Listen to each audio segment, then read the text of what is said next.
नमस्कार। आप लोग का एक बार फिर से आपके अपने YouTube channel geography with Raj sir में स्वागत है। और हम लोग बिना देरी किए हुए परिचय बताते हुए हम लोग आगे बढ़ते हैं और जो इतिहास के जो हम लोग शुरुआती चैप्टर को लेना शुरू किए थे उसको आगे बढ़ाते हैं।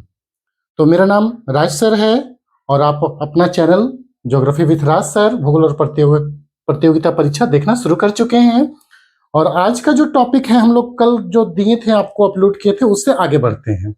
तो मैंने क्लास में ही बता दिया था आपको कि हम लोग अगला जो करेंगे क्लास उसमें बताएंगे कि भारत का नामकरण यानी हमारे देश का नामकरण किस आधार पर होगा। तो देश का नामकरण क्या है आज का देश का जो नामकरण है, हमारा जो अपना देश है क्या नाम है, हम अपने देश यानी अपने देश के लिए हम मुख्यतः संवैधानिक रूप से दो नामों को हम लोग यूज करते हैं जो भारत के संविधान में अनुच्छेद में दिया हुआ है। ठीक है, इसी का जिक्र है भारत के संविधान में, यही दोनों नामों का जिक्र है। इंडिया अर्थात भारत, है ना, इंडिया अर्थात भारत। अब देखते हैं कि भारत का इंडिया का नामकरण कैसे हुआ, तो इसको हम लोग देख लेते हैं। इस तरह देखते हैं कि संवैधानिक रूप में जो दो नामों का प्रयोग किया गया है भारत के संदर्भ में, हमारे देश के संदर्भ में, हम लोगों के देश का, तो पहला था इंडिया। तो इंडिया जो शब्द है अंग्रेजी में भी और देवनागरी में लिख दिए दोनों। इंडिया जो शब्द है इंडस से, ध्यान दीजिएगा, ये इंडस से निकला है और इस इंडस को संस्कृत में सिंधु के नाम से जाना जाता है, सिंधु के नाम से। और आपको पता है सिंधु हम लोगों के हिमालय क्षेत्र में प्रवाहित होने वाली एक प्रमुख नदी है, ठीक है, जो तिब्बत क्षेत्र से निकलती है मानसरोवर झील से और फिर भारत में लद्दाख जम्मू कश्मीर के साइड से बहते हुए ये पाकिस्तान में प्रवेश करके अरब के सागर में कराची के पास गिर जाती है। ठीक है, तो ये चीजें हुई। अब देखिए कि सिंधु तो हम लोग जान लिए, इंडस, इंडिया जो शब्द बना है किससे बना है, इंडस से, और इंडस का संस्कृत में हम लोग क्या जानते हैं उसको, सिंधु के रूप में। तो ईरानी लोग जो थे, ईरान है ना एक देश जिसकी राजधानी तेहरान है, अभी जो लड़ाई चल रहा है ईरान और इजराइल के बीच में, तो वही ईरान, ठीक है ना। ईरानियों और यूनानियों ने सिंधु नदी, जो सिंधु नदी हम लोग अभी देखते हैं, को इंडोस कहा है, या तो इंडोस कहा है या फिर हिंडोस कहा है या इंडोस कहा, हा वाला हिंडोस देखिएगा, हिंडोस या इंडोस कहा है। जबकि सिंधु नदी के पूरब दिशा में स्थित भूमि प्रदेश को क्या कहा है, तो इंडिया कहा है। तो इस प्रकार देखते हैं हम लोग कि ईरानियों और यूनानियों ने इंडिया शब्द का उल्लेख किया है भारत के भूमि के लिए। ठीक है ना, ये चीज क्लियर हो गई।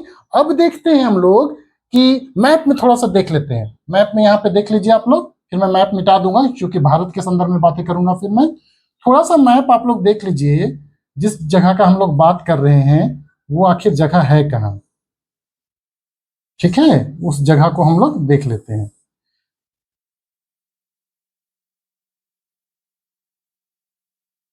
चलिए, इतना से आप लोग को समझ में आ जा रहा है, ये भारत का मानचित्र है। तो यहाँ पे देखिए ये नेपाल है और ये पूरा का पूरा एरिया आपका तिब्बत वाला क्षेत्र है। पहले तिब्बत एक ऑटोनोमस कंट्री थी, लेकिन भारत ने भी अब मान्यता लगभग दे दी है तिब्बत को चीन का एक देश के रूप में। तो वहीं पे एक झील है, उस झील का नाम है मानसरोवर लेक मानसरोवर।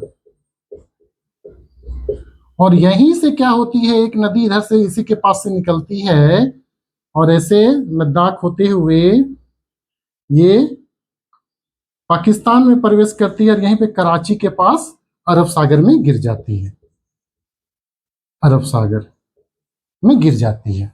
ठीक है, अरब सागर में गिरती है, जैसे गंगा बंगाल की खाड़ी में गिरती है ना, उसी प्रकार। तो ये कौन सी नदी हो गई, ये आपकी सिंधु नदी हो गई, सिंधु, जिसको इंडस भी बोला जाता है, संस्कृत भाषा है सिंधु।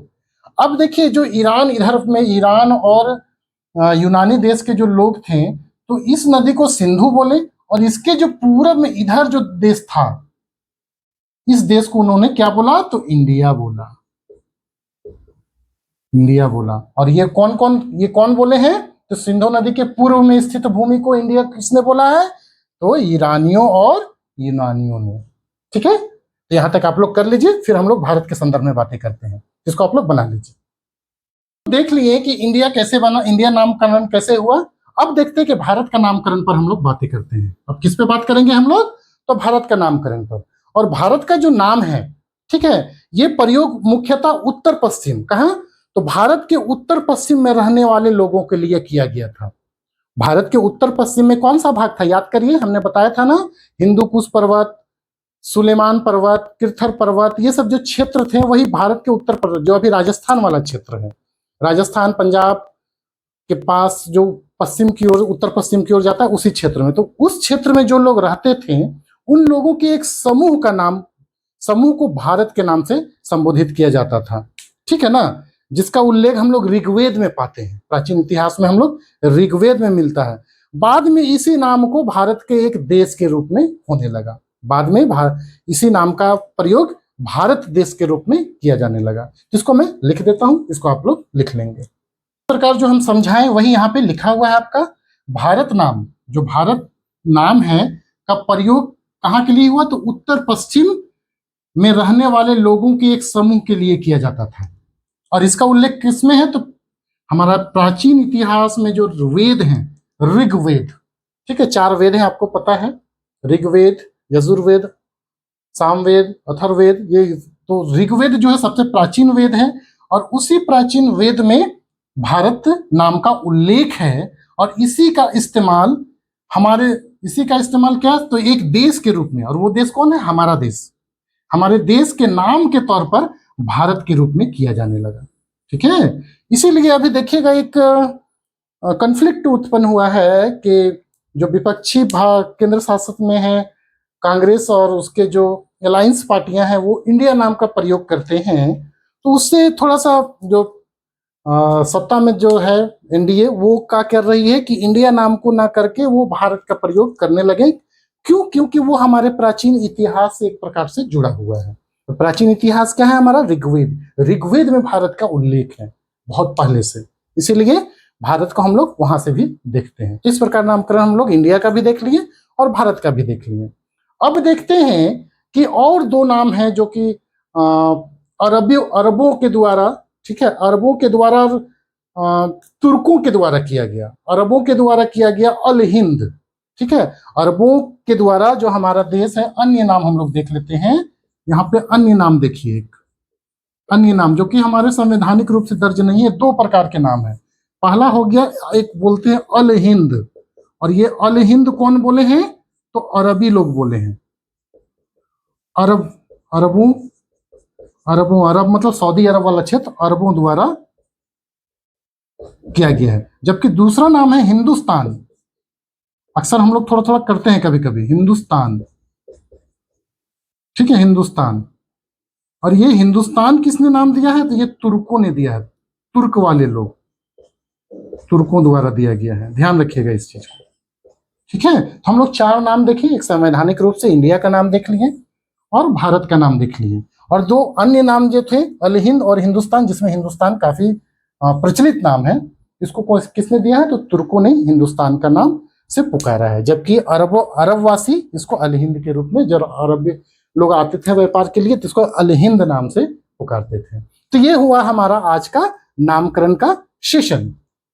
ये हमारा क्या हुआ, तो इतिहास की शुरुआत के तहत हम लोग इतिहास क्या है वो देखें। अभी हम लोग कहाँ है पे चल रहे हैं, ये सब कहाँ है का टॉपिक ही है। इंडिया कहाँ है, उसका नाम कहाँ से आया, ये सब सारी टॉपिक अभी हम लोग देख रहे हैं। इस टॉपिक को हम लोग समाप्त करते हैं, और नेक्स्ट टॉपिक पे जब चलेंगे हम लोग, तो नेक्स्ट टॉपिक में अगला टॉपिक लेंगे। ठीक है, अगला टॉपिक के बारे में अगले क्लास में मैं बता दूंगा। तो जो चैनल में नए होंगे, चैनल को सब्सक्राइब कर लेंगे और लाइक करेंगे और शेयर करेंगे। सभी का धन्यवाद, और आपका दिन मंगलमय हो। धन्यवाद।